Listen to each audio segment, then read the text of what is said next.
agents and you, Donald Trump, be brought to justice. It has been the honor of my life to work with real survivors in every single realm that we're talking about tonight. And tonight I have the honor to introduce a woman who has been an indispensable part of our Epstein survivor movement, who has been working with the survivors to demand that the United States hold these predators accountable. Yes, we should lock them up. And to make sure that we prosecute them, that we bring them down, that we hold them accountable, just like we see in the UK and around the world. Tonight, inside the chamber, Donald Trump will have to face those survivors the same damn way that I forced Pam Bondi to face those survivors in the Judiciary Committee.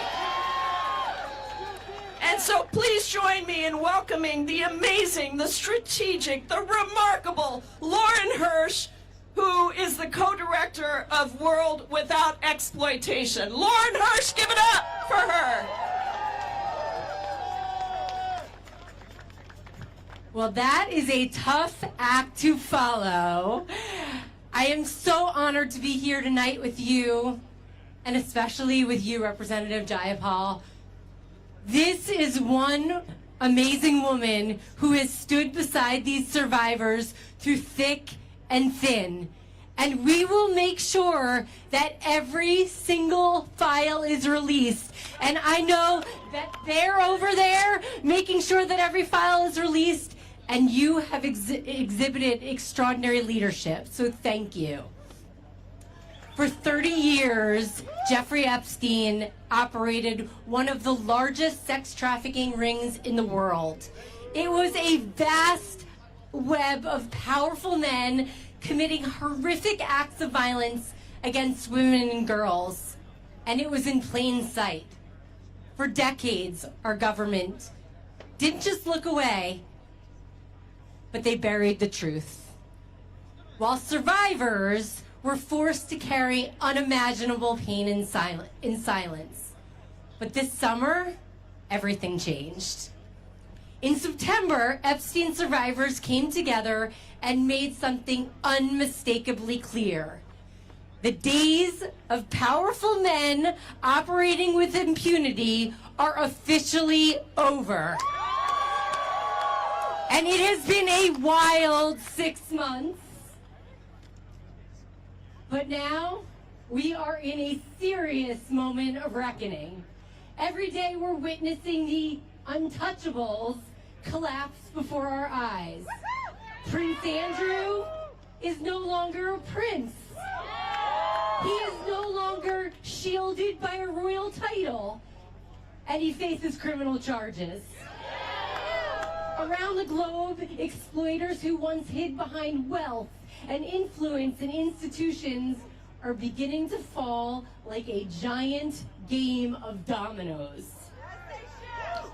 We aren't quite seeing that here just yet, but I'm pretty sure, I heard you, it's coming. And in this moment, when we're being told and they're being told to move on and there's nothing to see, survivors are doubling down and they are reclaiming their power.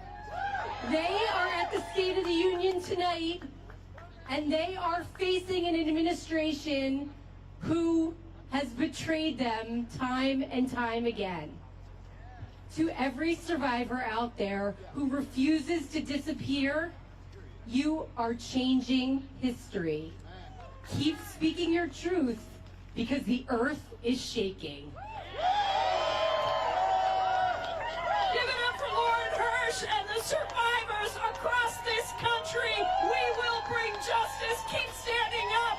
Keep speaking out. Keep building our movement because this is our democracy. Thank you, everybody. Have a great night.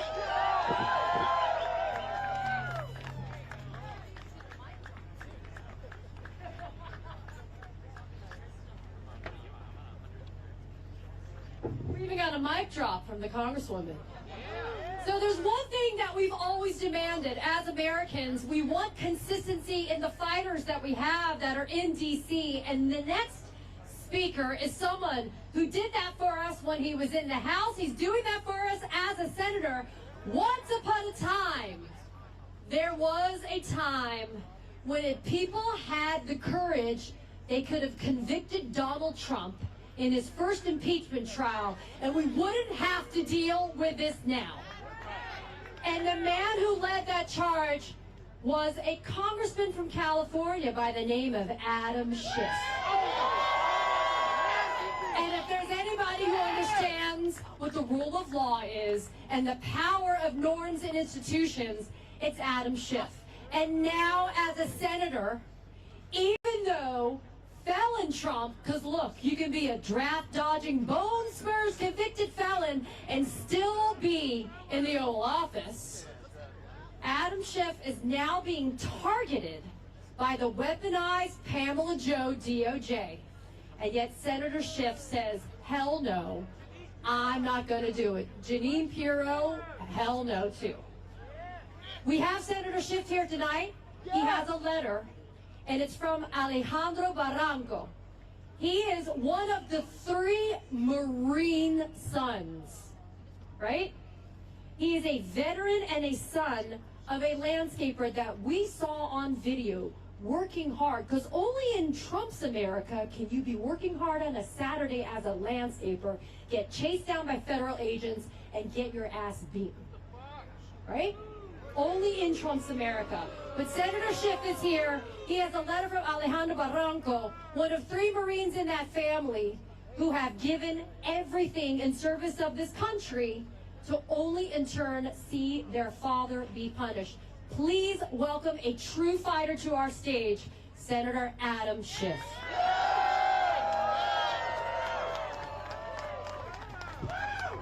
Thank you.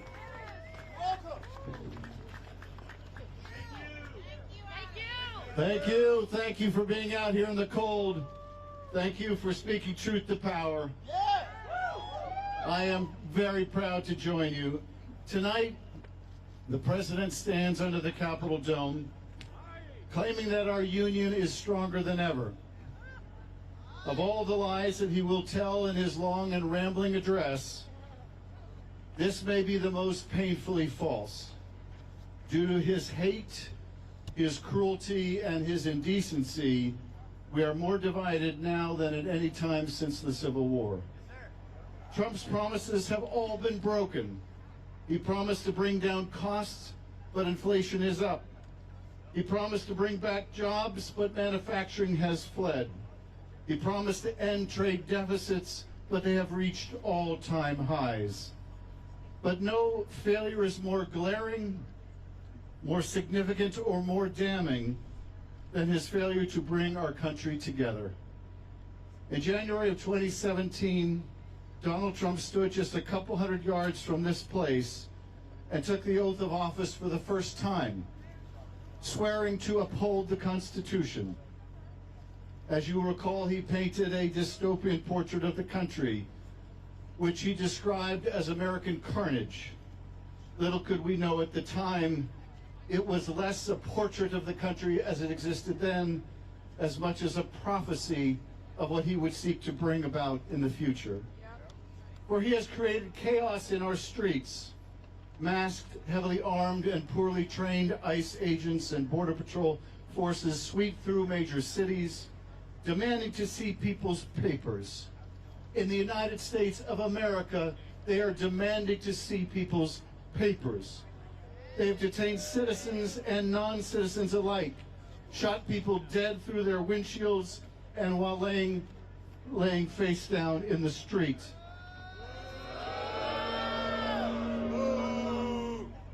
When the courts have ruled against this administration's lawless conduct of its administration raids, their opinions have been ignored. When universities dare to protest, their federal funding has been cut. When law firms represent clients whose interests are adverse to the administration, they are punished. When media organizations speak truth to power, they are forced to pay him millions. Personally, All of this violates the oath the president took to faithfully administer the laws, to vigorously defend the Constitution.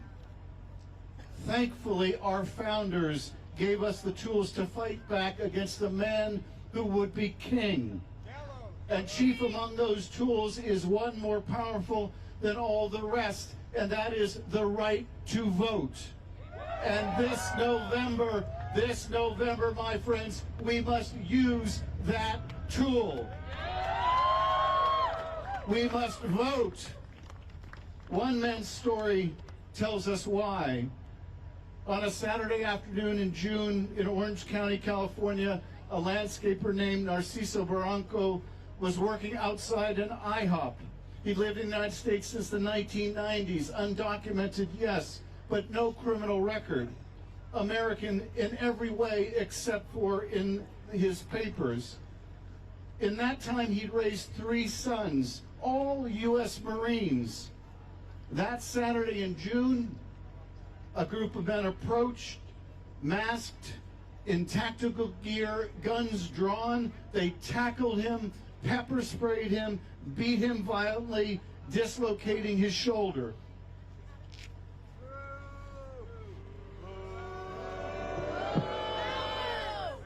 They detained him, no food, no water, no medical treatment for 24 hours.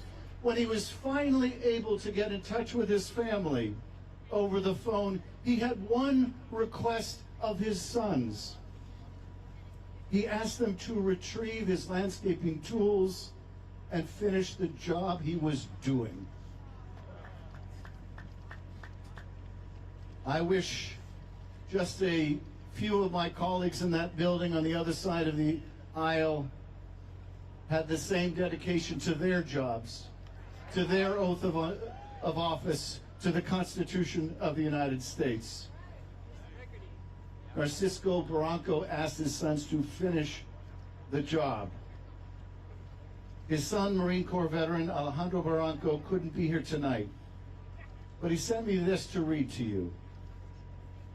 What happened, he said, didn't just happen to an immigrant. It happened to an American family. Families across this country are living in fear, separated by a system that has lost its humanity. We can protect our laws without abandoning our values. We are here because America must be better, fairer, safer, and worthy of the people who believe in it. Now, just a few weeks ago, Narciso Barranco thankfully had his deportation case dismissed by a federal judge. But tonight we must all heed the words of Narciso Barranco. We must take up the tools our founders have given us to protect our democracy and finish the job. Between now and November, the president will make every effort to discourage Americans from voting. He will make it harder to register and turn out. He may send ICE agents to polling places to intimidate our citizens. He will cast doubt on the results when his party loses.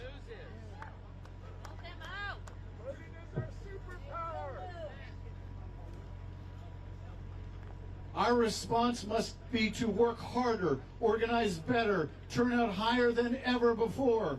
We must view every obstacle placed in our way as a challenge to be overcome, with resilience, with defiance, as a gauntlet thrown down that we must pick up.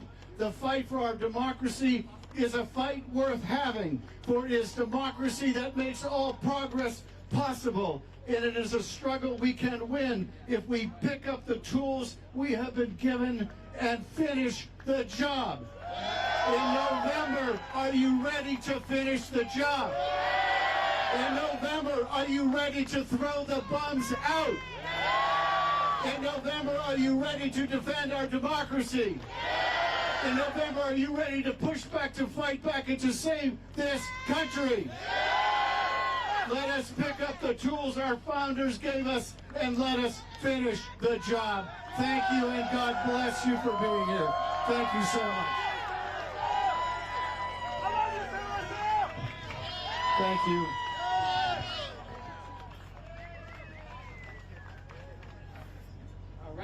One more time for the senator from the great state, California. We love the Californians, but we now are going to turn to the great state of Illinois, which was one of the earliest cities to see the absolute terrorism being unleashed upon Americans and immigrants alike by ICE, by the secret police being deployed by this regime.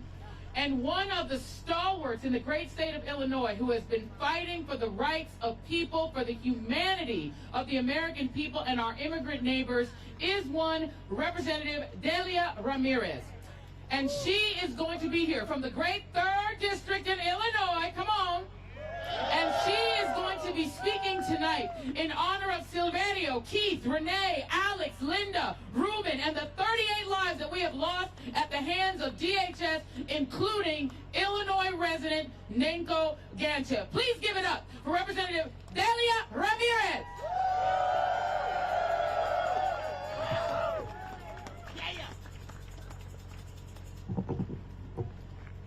Folks, in 5 months, you're going to be really hot. Just remember that, okay? I'm trying to remind myself of that. Well, hi everyone. Buenas noches. As you heard, I'm la congresista Delia Catalina Ramírez, and soy la hija orgullosa de padres guatemaltecos, ciudadana de nacimiento por derecho y representante del Distrito 3, una comunidad que está en la calle luchando contra los fascistas todos los días. Yes, I said it in Spanish. Because even as the fascists seek to diminish, to divide, and dehumanize us, we must remain powerful and defiant to fascists. You know, I talk a lot about the authoritarian playbook and how this administration casts the other as enemies, weaponize fear, perpetrate corruption, and reward cruelty and abuse executive power. But tonight I want to talk to you about the Trump and his administration and their abuse. They're abusing the power of government to prosecute dissent. They're abusing immigration enforcement to terrorize us. They're abusing detention to punish our neighbors. They're abusing the military to occupy our cities. They're abusing federal resources to enrich their donors, their campaign donors. They're abusing the justice system to silence survivors, discredit victims, and avoid accountability. We need to see that everything that Donald Trump and his cronies are doing are interconnected abuse intended to intimidate us, to control us, and to try to destroy us. They want us small and they want us silent. And they've tried to silence us by chokeholds, by full body restraints, by criminal charges, by care withheld, by reckless chases, by people disappeared and even executed. But let me tell you, today in that gallery, my seat is empty, representing more than the 40 lives we have lost to the violence of the Trump administration, who want our resources, our freedoms, our lives to advance their imperialistic, fascist, authoritarian agendas. But here's the thing. They can try to persecute us. They're going to try to terrorize us, punish us, occupy, and discredit us. But they will never, ever silence us. Am I right? Because el pueblo unido jamás será vencido. We are the legacy of the leaders who look at abusers in the eyes and refuse to be silent, and we fight back. So tonight I'm calling us to remember who we are. We are being targeted by a regime that wants to break our resistance, make an example of us, because in fact we are strong. We are powerful and we are unafraid. We persist and we lift our voices. We defy their control because our resistance defies the state of the union. And here I can tell you that the state of the resistance is strong. So look, tonight, I'm not interested in moments of silence. I'm not willing to sit there silently while the abuser-in-chief lies, manipulates, and gaslights the American people. I stand with the pueblo, with the people, defiantly speaking the names of Silverio, Keith, Renee, Alex, Linda, Ruben, and the 38 people who have died in ICE detention since the start of 2025. I'm talking about Lorth, Eber, Victor, Paradi, Luis, Geraldo, Luis, Nenko, Delvin, Far, Jean, Shiraz, Pete, Francisco, Kai, Gabriel, Hassan, Leo, Miguel, Hubing, Norlan, Ismael, Santos, Oscar, Lorenzo, Chufang. My fingers, one moment. Cien, Isidro, Johnny, Jesus, Abelardo, Marie, Nan, Brian, Juan, Maskin, Sarahwed, and Henry. Tonight, I ask you to be as loud as you can and say with me, we demand justice. Say it with me. We demand justice. We demand justice. And that is why we will melt ICE and dismantle the Department of Homeland Security. We will defend our democracy from authoritarians, fascists, and those who believe it's for sale. We will uphold our shared humanity from Chicago to Palestine to Congo. And that is just the beginning, because we're going to build a future. A future where we're free from being priced out, defrauded, displaced, or expelled. A future where we're free from exploitation, trafficking, deportation, detention, occupation, and genocide.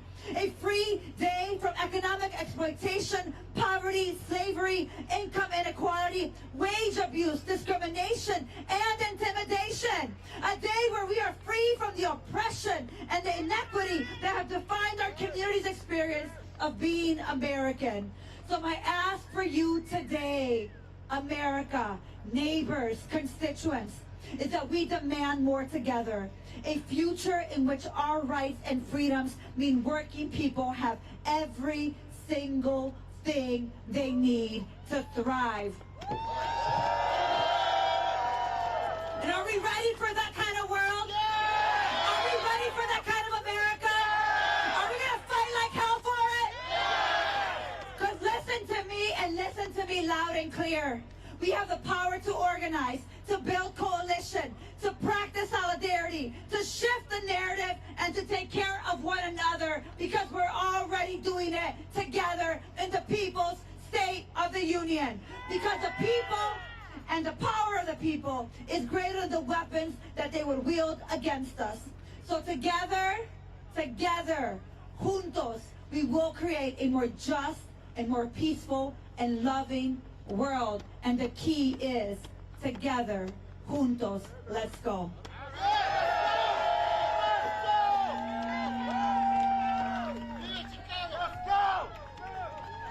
And let's abolish ICE while we're at it, huh? Muchas gracias. Alrighty, so those of you guys may remember that Donald Trump promised a lot of shit when he ran. One of them was what? No more wars. And yet, in the time that this guy's been in office, he's done some wackadoo stuff when it comes to our military. And no, it's not just DUI Hegseth that we're looking at. We're talking about felon Trump. There is a congressman from Connecticut. His name is Jim Himes. And he's on House Permit Select Intel. And when I tell you that this is the man that is standing in the breach, that is making sure that Americans get transparency when it comes to this type of operations, it's Congressman Jim Himes. Tonight, he is joined by Madeline Beckett, who's based in Lansing, Michigan. And she lives in a mobile home park that's been bought out by private equity, of course. Profits over people. Since that takeover, she's had unbelievable, horrible experiences, including huge unexpected fees, undrinkable water, and an end to necessary maintenance. How are we supposed to live? Please welcome to our stage Congressman Jim Himes and Madeline Beckett. Thank you, Katie, and thank you all. Thank you, America. Thank you, resistors. Thank you for people of goodwill. Katie's exactly right. I spent a lot of time on national security, but what does it mean to have national security if we don't have housing security, if we don't have economic security, if we don't have dignity? What does national security mean? I am so happy to be with you tonight. because I caught the very beginning of that speech, and I heard President Trump say that we're the hottest country, that everything is fine, that people are richer and better and bigger than ever before. I don't know who he was talking about. Maybe he was talking about Ivanka. Maybe he was talking about Jared. Maybe he was talking about his billionaire cabinet members. But you know what? He wasn't talking about us. He certainly wasn't talking about Madeline.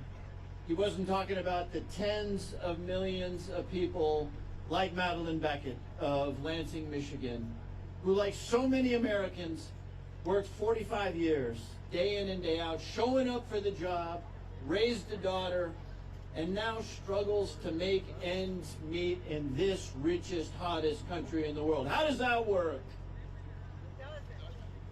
You can't do much in this country if you can't afford a home, if you can't pay the rent.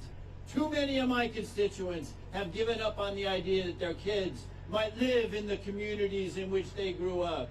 They have given up on the idea that they might advance and maybe save a little something for retirement or to educate their kids, because we have a housing crisis in this country. We got to build 5 million units just to get back to a place where Americans can afford housing. And in the meantime, hardworking, middle-class, true Americans, and by true Americans I mean people who go to work every single day and who at the end of the week worry a little bit about those bills who are coming in the coming week. Real Americans who understand what it is to live in this country and to work hard and to live with dignity are getting squeezed out. There have been a lot of politicians up here tonight, but we got to never lose sight of who it is that we're fighting for. And so for that reason, it is my profound honor to introduce you to Madeline Beckett of Lansing, Michigan. Madeline, thank you so much for being with us here tonight. This, by the way, is the first time that Madeline Beckett has spoken in front of a crowd. So we're going to help her along. Big round of applause for Madeline Beckett.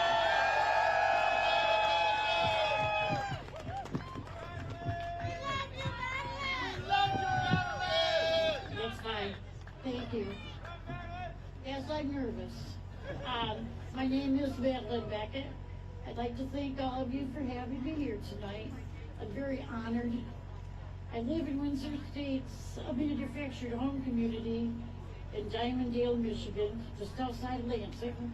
I'm here tonight because private equity has stolen my retirement, turned my life upside down, and soon will leave me homeless. I spent 45 years working as a bookkeeper. I traveled a lot for my job, so living in manufactured communities has always been convenient and affordable. They were good places to live, they were safe, neighbors looked out for one another, upkeep was easy, and we could count on maintenance by the park owners. The best park I lived in was Windsor Estates, which convinced me that's where I would go back to buy my last home that I'd get to pick. I made a financial plan to determine what I could afford, and I bought my last house in Windsor. And it was great. It was exactly what I hoped for, and it was a good neighborhood. Then the private equities came along, and the first place they bought was only there for 6 months. Then they just sold it to another firm, another private equity, and they took advantage of the fact that we're trapped. We can't move our homes. They raised the rent. They added all kinds of fees. They reduced their staffing. And they bleed people like me dry. They're now charging us water, which used to be included in the rent, and that's over $100 a month. Plus, we get to pay them an administration fee and pay for our trash, which also was included in our rent. Thank you. The best thing about it is we paid, excuse me. Oh, I'm sorry. Yeah, the government subsidized the buying of our park with a loan from Freddie Mac. My tax dollars helped steal my retirement. After all the added costs, I am now on the verge of being homeless.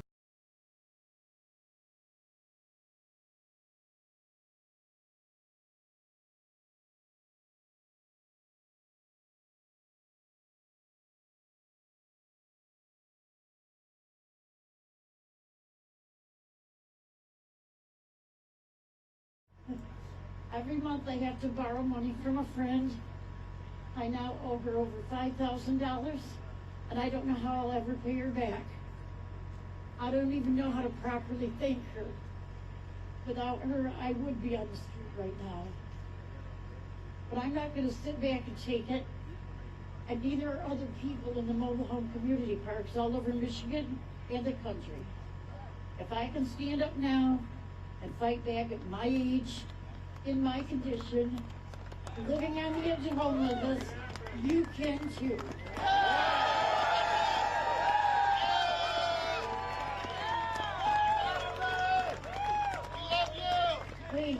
We need all of you here to put limits on how much these corporate landlords can raise our rents, and we need it now.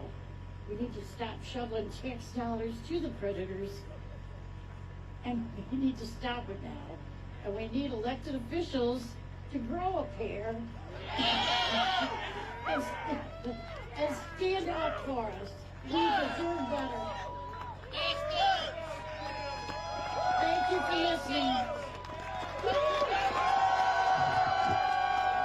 Thank you, Madeline. Do we think that Donald Trump knows about Madeline? Do we think he cares about Madeline? America is Madeline Beckett. That's who we're fighting for. Thank you, everybody.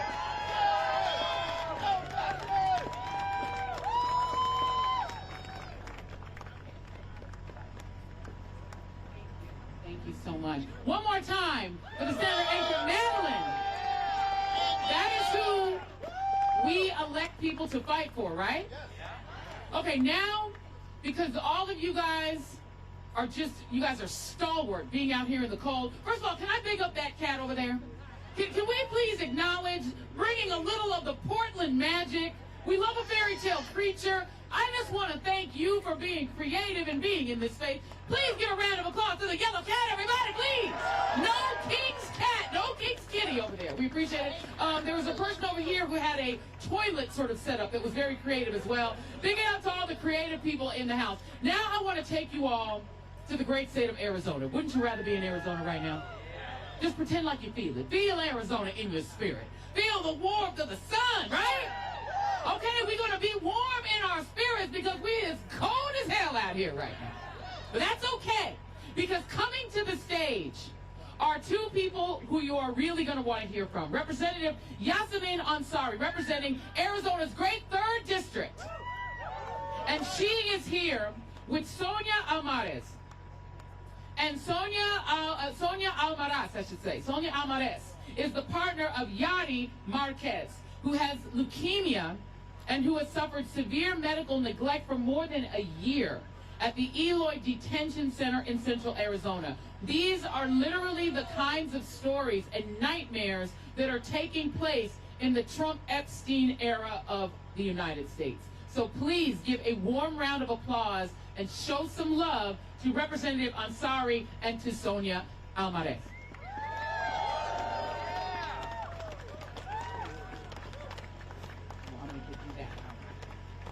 Good evening, America. I'm Congresswoman Yasamin Ansari. I'm proud to represent Phoenix, Glendale, and Guadalupe in the U.S. House of Representatives.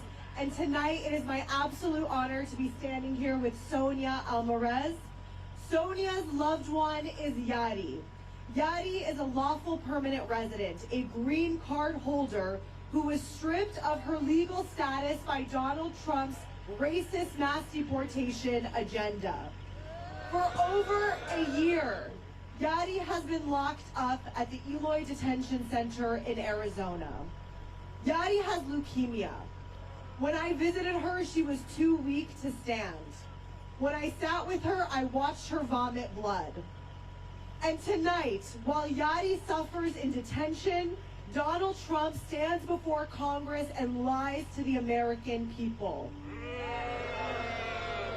Donald Trump claims he is going after the worst of the worst, and that is a lie. Yadi has no criminal record.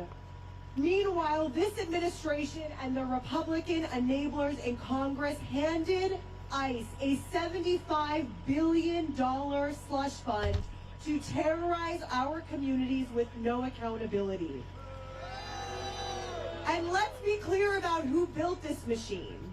Stephen Miller,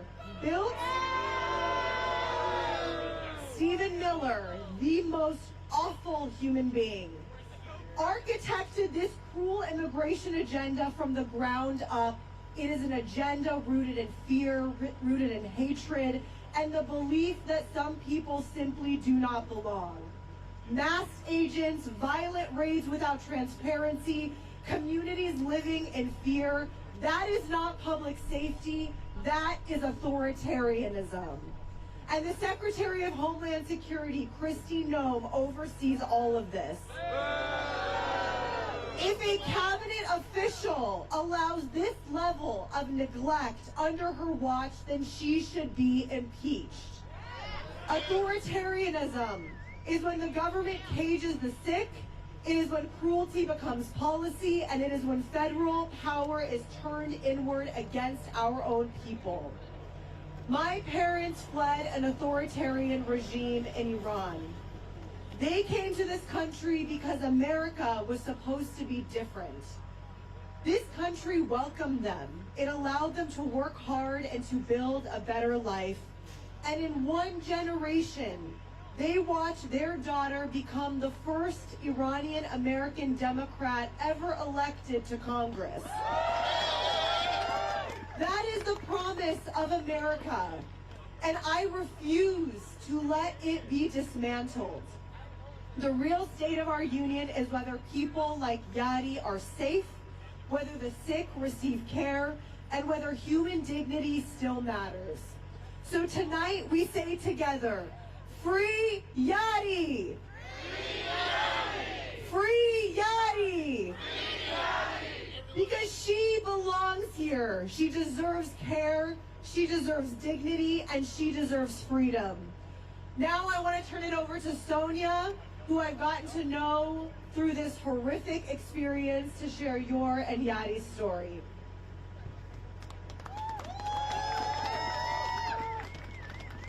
Thank you, Congresswoman Ansari.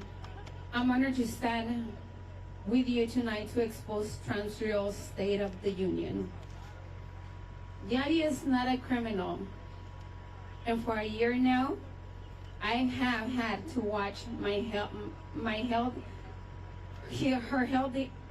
I am so sorry.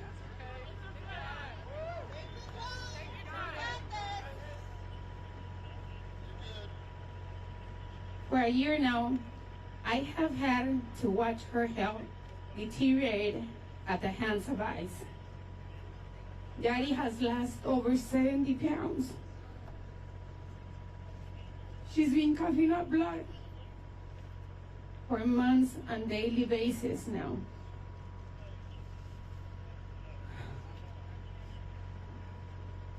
They're monsters! She's too weak to stand. She has been diagnosed with lymphedema and arthritis on top of her cancer, and now relies on a walker just to move.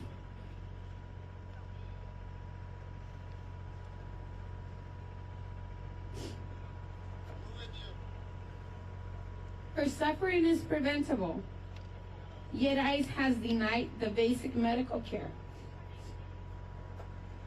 Yadi es una compañera amorosa, amiga y miembro de la comunidad que merece dignidad humana.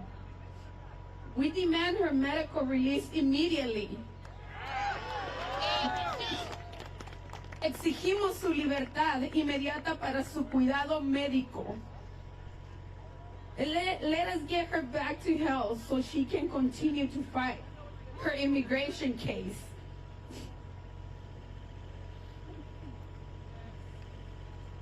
Thank you, Sonia. We will never stop fighting for Yadi. Give Sonia a round of applause.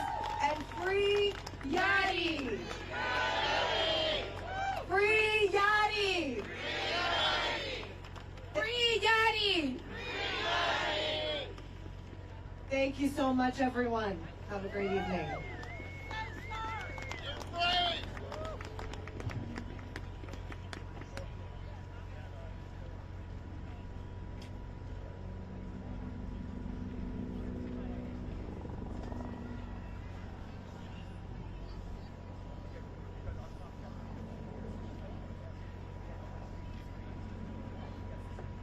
We appreciate all of you still being out here. We know it's cold, but this mission is very important. We now have the privilege of being able to listen to Charlene Rochard, a model and actress, and perhaps in a most important role, an advocate. She is a survivor of the horrors of Jeffrey Epstein. She has bravely spoken publicly about her experiences of being trafficked as a child, sustaining and suffering from the sexual abuse at the hands of Jeffrey Epstein, and the exploitation of her, and I want to underscore, as a child. And yet the Republicans continue to want to hide from the American people and from the world the transparency that Charlene and the other Epstein survivors deserve. Charlene, this is your time.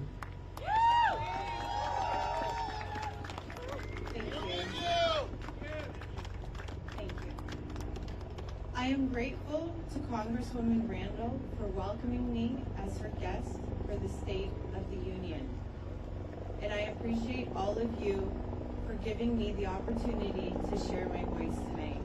Thank you. My name is Charlene Rochard, and I stand before you not just as a survivor, but as a mother, a woman, and a citizen who believes deeply in protecting the next generation. People often ask how I found the courage to speak publicly about something so painful. The truth is, I didn't find that courage alone. For years, I carried the weight of my experience in silence. And then a longtime friend, someone who remembered the vivid details of my past interactions with Jeffrey Epstein, encouraged me to reclaim my voice. When I finally stepped forward to tell my truth, I found myself surrounded by a sisterhood of survivors who lifted me up and reminded me that none of us walk this path alone. But I want to be honest about something that rarely gets said out loud. What happened to us didn't end when the abuse ended. Epstein's manipulation and coercive control changed the trajectory of many of our lives. Some of us went from thriving, working hard, building careers, feeling hopeful, to being unable to work at all.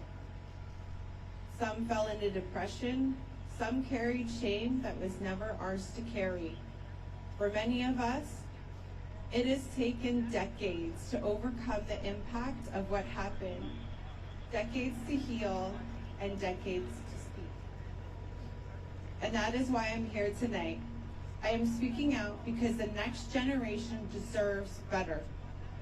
Our children deserve a world where powerful people cannot harm others without consequence.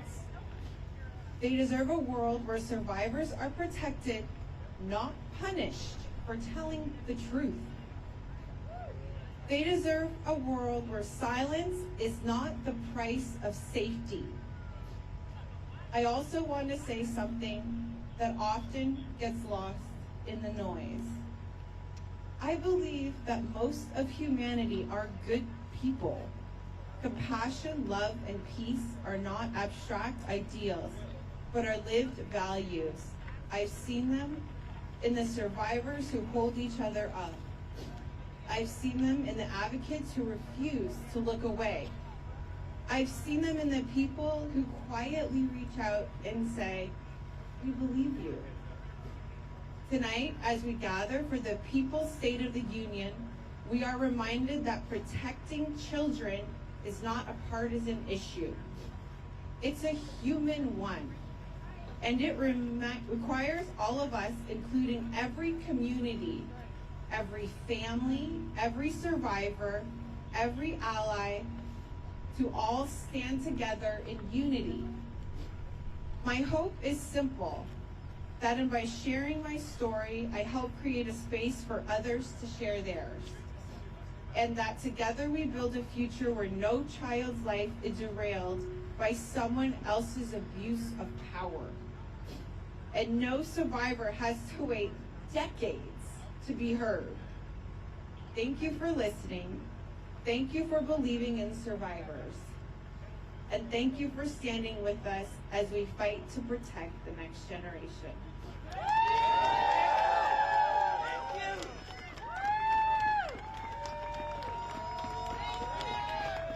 Please, everybody, let's please support Charlene right now, and please just show her a round of applause for the courage. This is why we're fighting. Thank you, Charlene.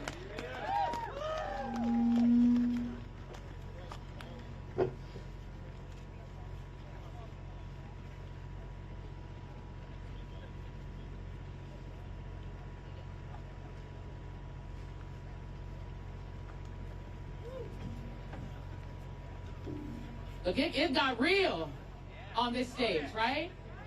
I mean, I think a lot of the time, Katie, people feel like politics it's just theoretical. It's just people giving speeches. It's just people talking. But these stories that you've heard tonight, this is the reason that we elect people to office, because these are not theoretical problems. These are human tragedies, and they're all man-made, orange man-made specifically. And what's happened to some of these folks, it is criminal. And somebody ought to go to prison for it. For abusing, it is unbelievable that we live in a country